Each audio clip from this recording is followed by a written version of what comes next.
We're already at scene 7, dang.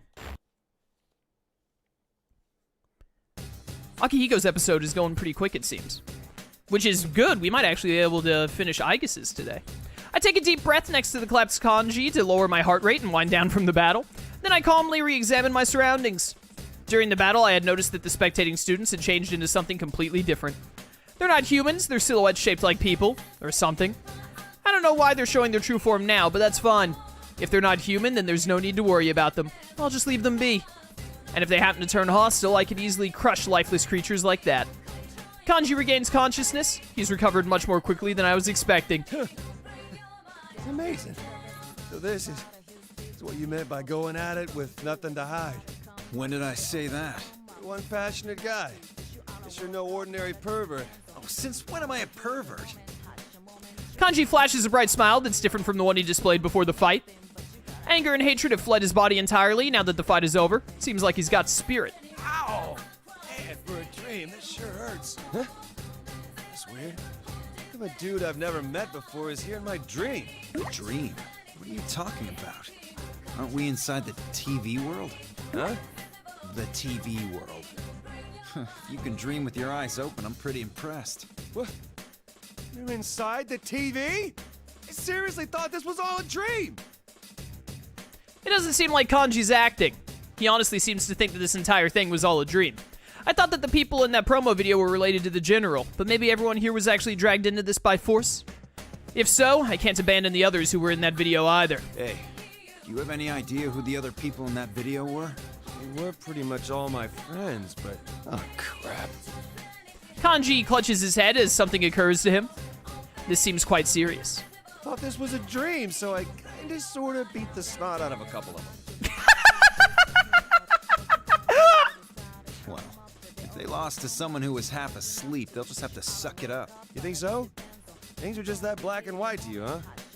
Seriously? I thought it was going to be some important information. This Kanji guy's been yanked out of his normal life into this weird situation, yet he seems oddly blasé about it. There is no way Akihiko would ever use the word blasé. Wait, this isn't a dream. Then Ted and Rise are really hosting it? General Teddy. The other Teddy said that he was a fake. A fake? You're kidding me! How'd he make such a perfect copy of the bear suit? That's the part you're hung up on? Yeah. They're hardly twisted bastards who enjoy watching friends crush each other. You seem pretty sure of your friends. Man, the things I went through with those guys. And here I thought you were a pervert who wasn't listening to a word I said. Guess I had you figured wrong. Looks like this guy's having a tough enough time just changing the way he thinks about me. Maybe he's just an idiot. The way his expression changes, that honest and relieved look when he's talking about his friends. Seems he has friends that he can really trust. If we'd met under less dangerous circumstances, I wouldn't mind sitting around and chatting with him for a bit. But I have a duty to attend to right now. By the way, have you heard the name Labris anywhere? She's supposed to be somewhere in here. Huh? Lab rat? What? Lab rat? I see. If you don't know, don't worry about it. And with that, I leave Kanji and begin walking towards the door. Kanji calls out and stops me. Hey, wait a second. You haven't told me anything about you. Who are you? What did you come inside the TV for? There's no point in explaining. What?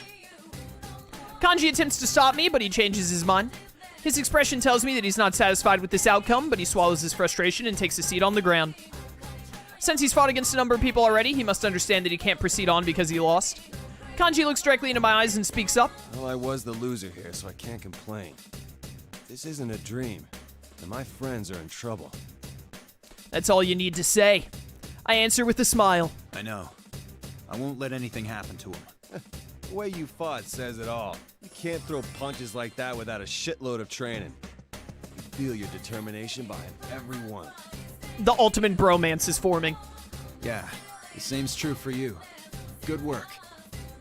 Praise is exchanged after trying to beat each other senseless.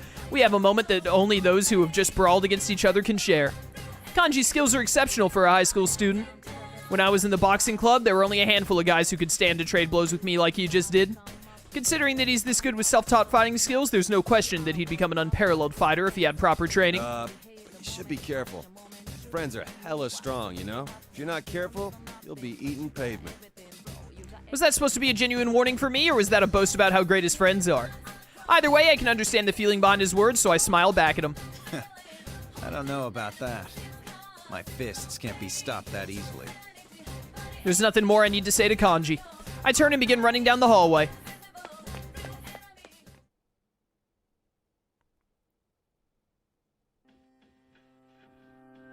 Sometime after parting ways with Kanji, This is pointless. I'm still wandering aimlessly through the school building. I have no idea if the path I'm taking right now is correct or not, because the invisible walls keep getting in the way. I spot another window and reach towards it. Guess they fixed that little loophole. It didn't take them very long to put invisible walls over the windows.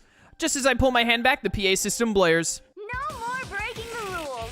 Seriously, why can't some people follow simple directions? You act like I ever intended on following your rules. The fact that they've gone to the trouble to correct their oversights means that limiting our movement must be very important to them. They don't want to let us escape. So that probably means that there's something waiting up ahead that they've placed for me. I follow the path directly dictated by the invisible walls until I reach a classroom. Akihiko jumps through the roof instead. Akihiko's like, I don't follow your rules, and then just slams his fist into the ground and destroys the floor so he falls through it. Actual genius plays. Is this where they wanted me to go? Akihiko, you're all right. No, we have to beat up Best Girl! Then again, seeing you isn't necessarily cause for celebration. If we're both here in one place, that means... Yeah, looks like it. Who I found inside the classroom was none other than Mitsuru. Normally running into her would be a great relief since it would give me a capable ally, but since the stupid P-1 rules are in effect, that isn't the case here. So, you're my next opponent. This is exactly what the enemy wanted. When Mitsuru makes this bitter declaration, the monitor inside the classroom turns on. I already knew who I'd be seeing. It's the General. Ta-da! Well, this is about to get real interesting. An unwanted battle between friends. I hope you two enjoy it to the fullest. Is that supposed to upset us? Can you believe this guy, Mitsuru? This certainly is an unwanted battle between friends. I have no intention of fighting against Mitsuru, but we both understand what needs to be done in order to accomplish the mission. There's no way we would allow a little something like this to shake our resolve. But, oddly, when I look back towards Mitsuru, I see her looking at me with pity. I'm sorry, Akihiko. I believe I may have driven you into a corner. Huh? What do you mean? I should have realized much sooner. It's not strength you truly desire. What you really want is to forget your fear of losing others. That's why you throw yourself so fervently into your training. It's a twisted form of escape. At the very least, you can allow me to put an end to such things. Forget my fears of losing others, huh? As Mitsuru well knows, I have lost countless things up until now. And that anxiety that I've buried somewhere in my heart may strike at me any moment. But the Mitsuru I know wouldn't bring up something like that at a time like this. It'd be obvious to any friend of Mitsuru. There's something going on here. Teddy and Kanji also started getting personal before the fight. Still calling them Teddy.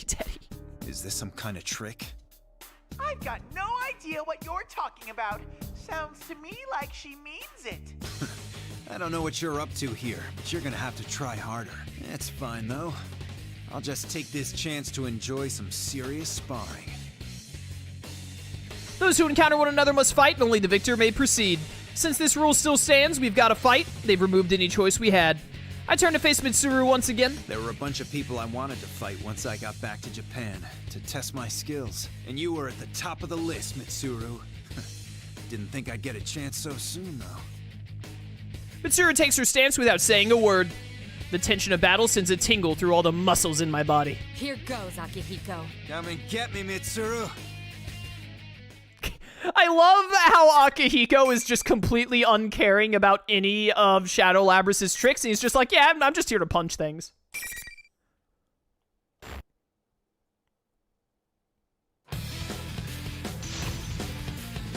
Bow, bow, bow, bow, bow, bow, bow. I only saw their birth dates at the last second there. Is Mitsuru older than Akihiko by a couple of months, I think that said?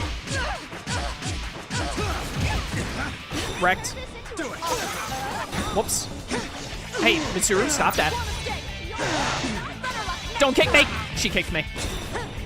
Yo, those high-heeled boots, they really hurt, you know? Easiest uppercut of my career. I'm gonna punch you into the planet, Mitsuru. It's the only way. No, my persona's been broken! Oh dear. Okay. Yo, Mitsuru's AI is really good. What the heck? It's been a long while since we lost one of these.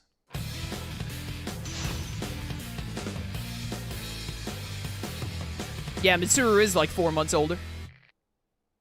Finally. Stop it. Why is Mitsuru's AI suddenly so much better than all the other AIs I fought? It's because she's bestial, but still.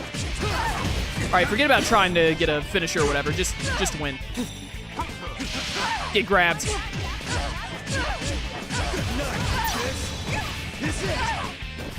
Easy. Behold, Caesar! Stop that. Ow. I've been kicked. Yo, Mitsuru's circle attack where she shoots the chain there sucks. It just always misses. Alright, you're done. Goodbye. You're still alive? Stop that. There we go.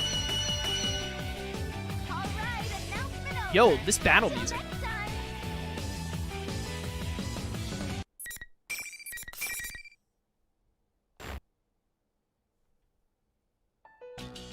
The battle is over. I glance down at Mitsuru. She keeps her firm expression and opens her mouth. I yield. Your skills have improved tremendously, Akihiko. Yours too. I was really worried there that you might execute me. Mitsuru gives me a wry smile. That's the Mitsuru I know. So her odd behavior prior to the fight was all the general's work. I wonder. Mitsuru, what did I say to you before the fight? Huh? Why do you ask? As I recall, you said some unkind things about my late father. I knew it. Of course I have no memories of saying anything like that, because I didn't.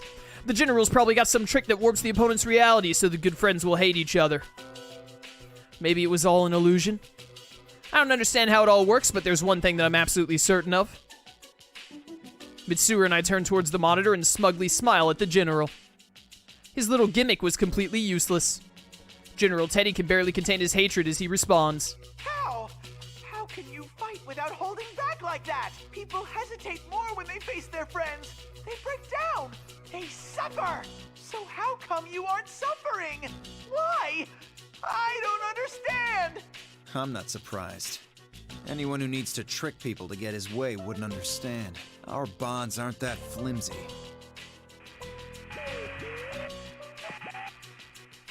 After the general glowers at us, the communication cuts off. Suffer, huh? The general was going on about making us suffer earlier. Is that why he has us all fighting here? To make us suffer? But then why would he steal Labris? Akihiko, let's compare notes. I want to confirm our situation. Right. Although I don't have much for you. I give her a summary of everything I figured out up until this point. Since Mitsuru's persona has a search ability, I'm sure she's been able to gather much more information than I have. She seems to already know everything that I discovered, so Mitsuru then fills me in on what she's learned. Aigis is safe, though neither of us have encountered her. All the high school students in the commercials seem to be Persona users, and the general seems to be gathering Persona users into this world. Unfortunately, neither of us knows what his intentions are. But more importantly, where's Labris? Did you find Labris? Aigis seems to have made contact with her. She seems to be calling herself the student council president of the school. In fact, she's going so far as to play the part. Play the part? She seems to be unaware that she entered a TV. It's possible that someone forced her in here, but that doesn't explain why she's acting out a role in school life. I have no idea what that could be about right now. This place is a school, but it's still just a copy of a school in another world. What kind of school life could possibly be here? And one more thing. I heard a strange voice. I'm not certain, but it's most likely Labris. Either her inner thoughts or her memories. It was a voice of deep sorrow, suffering, sadness. It was so vivid I wanted to cover my ears. Mitsuru casts down her eyes as if reliving the pain. A great portion of Ergo Research's data was lost because of the actions of a former researcher. He was the mastermind behind the events 3 years ago. All of this must be mortifying for Mitsuru. That man is the reason why her family was taken from her. If that was truly Labris, then she's practically human. She may not be that far behind Aigis in terms of mimesis. Mimesis? What is mimesis, chat? Is that based off the word mime?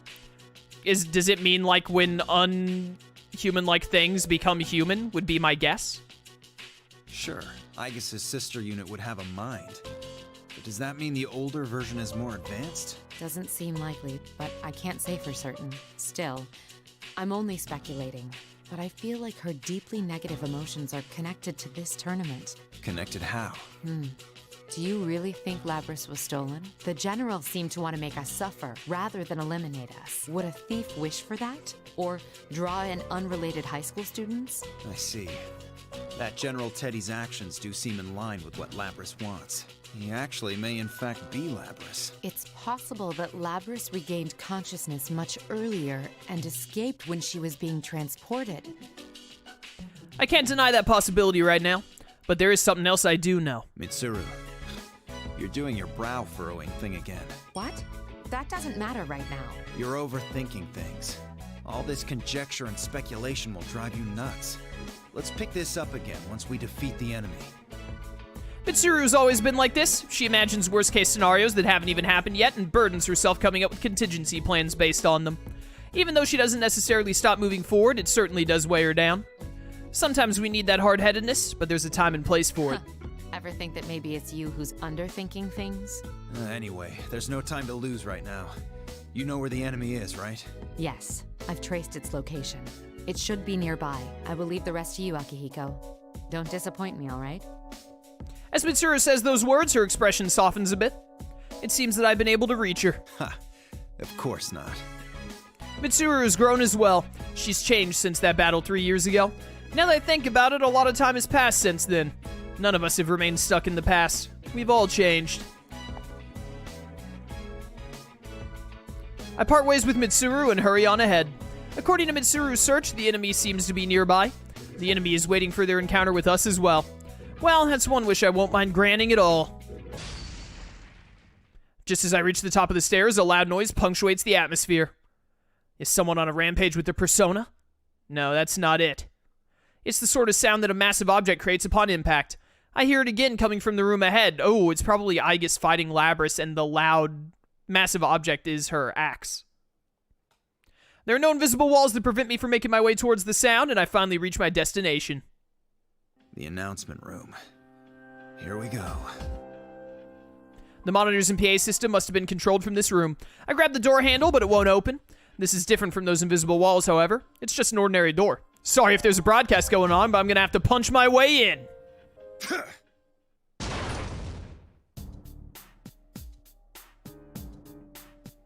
I smash through the door and enter the room. Whoa! It's that red cape guy I saw earlier! Chie is here.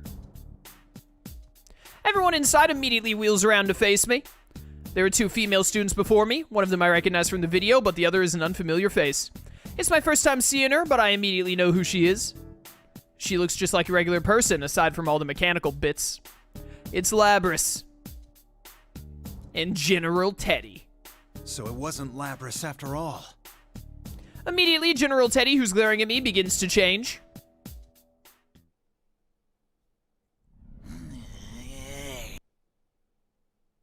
I am a shadow. The true self.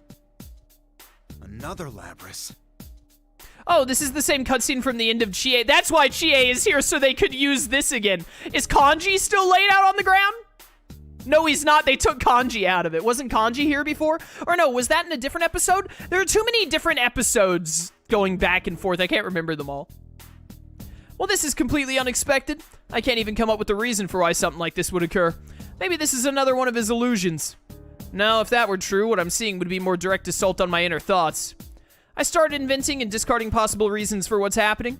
Eventually, I just cast aside all my theories. I take a deep breath and calm myself. I'll just have to beat up everyone in the room. What is my objective? I was summoned to retrieve Labris and to prevent any danger from spreading. It doesn't matter if there's 1, 2, or 21 of her. My initial objectives are unaffected, and I will give everything I have to complete my mission. Fine. I'll just calm them both down. Sensing the hostility directed at me, I smile, eager for a fight. Akihiko's episode was pretty short. That was like just over an hour, I think.